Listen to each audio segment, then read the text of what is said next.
Halo, salam ketemu kembali dengan saya Neliana Sitanggang dalam belajar bersama matematika.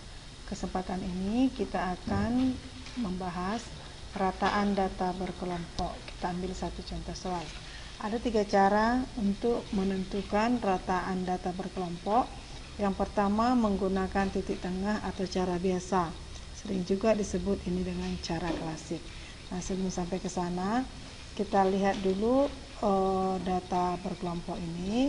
Nah, 151 sampai 155 ini disebut kelas pertama dengan frekuensinya 3, 156 sampai 160 dengan frekuensinya 4, ini contoh soal ya. 161 sampai 165 frekuensinya 4 kelas ketiga, sampai 176 sampai 180 frekuensi kedua kelas ke-6. Nah, 151, 156, 161, 166, 171 sampai 176 ini disebut batas bawah. 155, 160, 165, 170, 175, 180 ini disebut batas atas. Ada nanti istilahnya tepi kelas. Tepi kelas, kalau tepi kelas bawah, batas bawah dikurang 0,5. Kalau ketelitian sampai satuan terkecil, karena ini 151 ratusan puluhan satuan, jadi satuan terkecil. Kalau dia persepuluhan dikurang 0,05. Jadi kalau misalnya ini 51,5, maka tepi bawah 151,5 dikurang 0,05. Ulang lagi ya.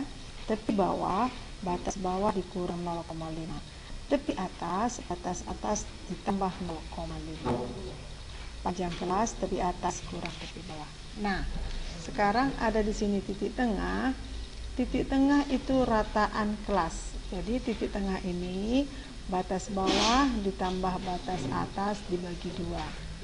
Nah, begitu semua ini 158, 156 tambah 160 dibagi 2, seterusnya. Kemudian frekuensi dikali titik tengah, frekuensi dikali titik tengah begini dia. Hasilnya kita jumlahkan. Kemudian hasil frekuensi, jumlah frekuensi ini semua 21. Cara pertama, cara klasik, rumusnya sangat sederhana. Jumlahkan semua FI kali XI dibagi jumlah frekuensi.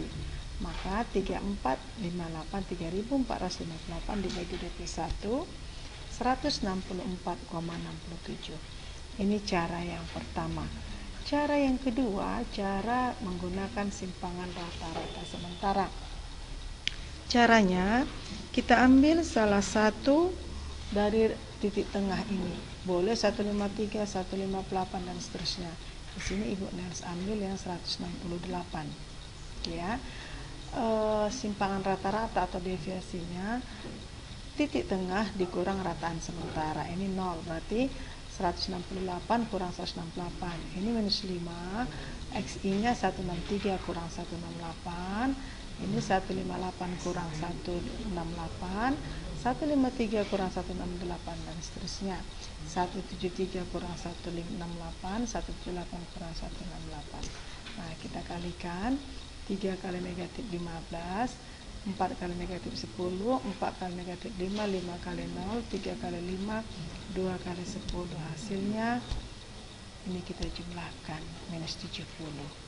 Jadi dengan menggunakan rataan sementara, rumusnya agak tambah sedikit, tambah rataan sementara. Tadi kalau cara klasik hanya FI kali XI per sigma F. Hasilnya sama. Oke ya, gitu. Cara yang ketiga, bilangannya lebih sederhana, rumusnya agak panjang sedikit. Cara yang ketiga disebut dengan cara coding, kode sandi. Nah, di sini di mana kita sandikan rataan sementara, di mana kita pilih rataan sementara, situ sandikan 0. Ke atas kurang-kurang 1. Min 1, min 2, min 3, 1, 2. Seandainya di sini kamu membuat rataan sementara, di sini sandikan 0. 0 min 1 min 2. 1, 2, 3. Gampang ya. Baru dikalikanlah frekuensi kali coding. Frekuensi kali coding, frekuensi kali coding dijumlahkan.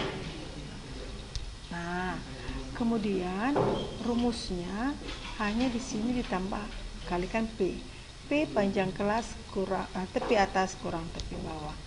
Jadi kita dapat P-nya ini ya. Tadi contoh ini, tepi atasnya batas atas tambah 0,5 berarti 155,5. Ini tepi bawah, batas bawah dikurang 0,5, 151 kurang 0,5, 150,5. Maka panjang kelasnya 155,5 kurang 150,5 adalah 5. Jadi dari situlah dapatnya panjang kelas 5. Nah, 168. Jadi bilangannya lebih sederhana, tapi rumusnya agak sedikit bertambah. Kita kalikan, sama, hasilnya sama.